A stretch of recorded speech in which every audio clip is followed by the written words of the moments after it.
ဒီနေ့တော့ကအလုပ်6ခုနဲ့လာမိတ်ဆက်ပေးမယ်ပေါ့နော်ဒီနေ့က73ရက်နေ့တလပိုင်း2026မှာဖြစ်ပါတယ်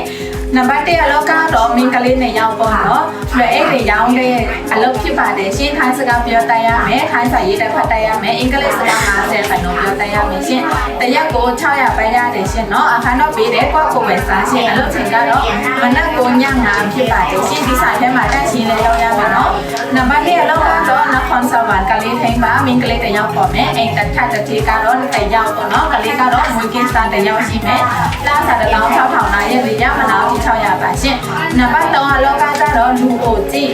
လူကိုကြတော့ပိုးပါရိတ်တာမှာတော့ကြည့်ရမယ်မင်းကလေးနဲ့ရောက်ခေါ်မယ်ရှင်းတလားတောင်းခွဲနာရဲ့4ရက်စားစိမ့်ငိမ့်အလုံးနေရကလောင်းကြောက်ဖြစ်ပါတယ်နံပါတ်4အလုပ်ကတော့အိမ်အလုပ်ကလေးထိန်ပန်ကပီအတော့ပြန်ပေါ့နော်တလား1600နာရဲ့4ရက်ရှင်းအလုပ်ချိန်ကမနက်7:00ဖြစ်ပါတယ်တစ်ทีကတော့2ရောက်ပါရှင်းနံပါတ်5အလုပ်ကတော့အိမ်အလုပ်ကလေးထိန်ပန်လေးနခွန်ပထုံအိမ်နခတ်တစ်ที4ရောက်ပေါ့နော်ကလေးကတော့6နှစ်သား4နှစ်သား2နှစ်သားရှိမယ်2နှစ်သားတော့ကြည့်ရမယ်ရှင်းတလားတောင်းခွဲနာရဲ့4ရက်မနာ900ပါရှင်းနံပါတ်6အလုပ်ကတော့လူအိုကြည့်အဖွာ89နှစ်အလုပ်နေရကလာပြန်ထားအိမ်နခတ်လူကြည့်3ယောက်ကကလေး4ယောက်ကလေးကြည့်ဆရာမလို့ဘူးနော်အဖွာနဲ့အတူတူအရမယ်တလားတောင်း600နာရဲ့4ရက်မနာ600ပါရှင်းဒီမှာပြောတဲ့အလုပ်6ခုကိုစိတ်ဝင်စားတဲ့အမတွေရှင်းပေါ့နော်ညီမတို့ရုံလောက်ကောက်လေးဆက်ရှင်းလာစမတို့ရတယ်ရှင်း